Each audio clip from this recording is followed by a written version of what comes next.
مع الله في لألآت النجوم وحبك الغيوم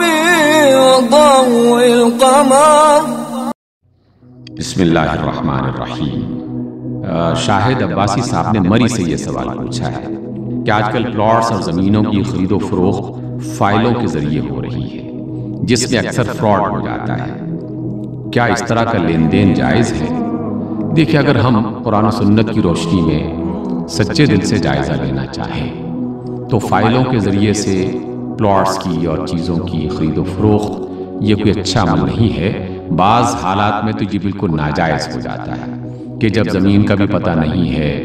پلاٹ کا بھی پتہ نہیں ہے، نہ جگہ کا تعین ہے، نہ اس کی نشاندہی کی جا سکتی ہے، محض ایک خیالی بنیاد پر کہ فلاں جگہ جو ہے وہ ہم پلاٹ لیں گے، زمینیں لیں گے، ایکوائر کرنے کے بعد پھر ہم اس کو آباد کریں گے اور پھر آپ کے نام پر جو ہے وہ پلاٹ کر دیا جائے گا، اس لیے آپ اس کی قیمت ابھی سے ادا کر لیں.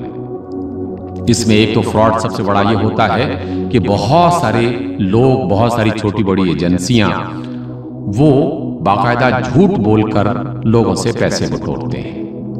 پلاٹ کا اور زمین کا کہیں وجود ہی نہیں ہوتا اور وہ محض خیالی بنیادوں پر پلاٹ بنا بھی رہے ہوتے ہیں اور فروخت بھی کر رہے ہوتے ہیں، اور بعد میں سینکڑوں افراد بیچارے اپنا مال اور اپنا سرمایہ جو ہے وہ کھو کر پریشان پھرتے ہیں اور کسی جگہ پر بھی ان کی سنوائی نہیں ہوتی. نبی محترم صلی اللہ علیہ وسلم نے ایک بڑا آسان سا اصول ہمیں عطا کر رکھا ہے، اور وہ یہ ہے کہ لین دین کے معاملات کو بالکل واضح، نکھرا ہوا اور کھلا ہونا چاہیے تاکہ لینے والا اور دینے والا دونوں جانتے ہوں کہ کیا چیز فروخت کی جا رہی ہے، اس کی نوعیت کیا ہے، اس کی حالت کیا ہے، اس کی پیمنٹ کتنی ادا کی جائے گی، کیسے ادا کی جائے گی. تمام چیزیں بالکل کرسٹل کلیئر ہونی چاہیے. آپ صلی اللہ علیہ وسلم کا فرمان گرامی ہے، اے لوگو، اس وقت تک درختوں کے پھل فروخت نہ کرو جب تک کہ وہ پھل نمایاں نہ ہو جائیں اور اس سے اندازہ نہ لگایا جا سکتا ہو کہ اس باغ میں کتنے پھل ہیں اور کس نوعیت کے ہیں. اس وقت تک بھیڑوں کی اون فروخت نہ کی جائے جب تک کہ وہ بدن سے اتار نہ لی جائے تاکہ اندازہ ہو کہ یہ اون کتنی ہوگی، اس کا وزن اور اس کی نوعیت دونوں انسان کو پتہ چل سکے. جب اللہ کے رسول اس حد تک بتا رہے ہیں کہ باغ موجود ہے لیکن پھلوں کے آنے سے پہلے ان کے پھل خریدنے سے منع کیا جا رہا ہے، بھیڑیں موجود ہیں لیکن ان کی اون آنے سے پہلے اس کو خریدنے سے یا بیچنے سے منع کیا جا رہا ہے، کیا سبب ہے؟ سبب یہ ہے کہ دونوں میں سے کسی ایک کو نقصان ہو سکتا ہے، یا خریدنے والے کو نقصان ہوگا یا بیچنے والے کو نقصان ہوگا. تو اللہ تعالیٰ نے ہر ایک بندے کو نقصان سے بچانے کے لیے ایسے سنہرے اصول عطا کر رکھے ہیں کہ جس میں خریدنے والا بھی سکھی رہے اور بیچنے والا بھی کسی پریشانی کا شکار نہ ہو. اس لیے وہ تمام زمینوں کی خرید و فروخت کے انداز کہ جس میں زمین کا پتہ نہیں ہے،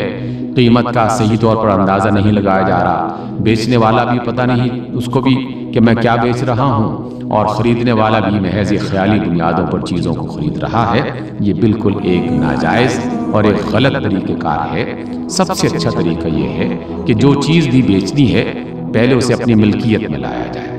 جب آپ کی ملکیت میں آ جائے تو پھر اس کی نشاندہی کی جائے اور خریدنے والے کو باقاعدہ یہ موقع دیا جائے کہ وہ کھلی آنکھوں سے اور کھلے دل سے اس کو دیکھ بھی سکے، جانچ بھی سکے، تمام تر معلومات اور انفارمیشن اس کے پاس موجود ہوں. پھر اس کے بعد قیمت کا تعین اور اس میں لین دین کے معاملے کو آگے بڑھایا جائے. اس لیے فائلوں پر خیالی بنیادوں پر چیزوں کو، زمینوں کو، پلاٹس کو یا مختلف چیزوں کو بیچنا اور خریدنا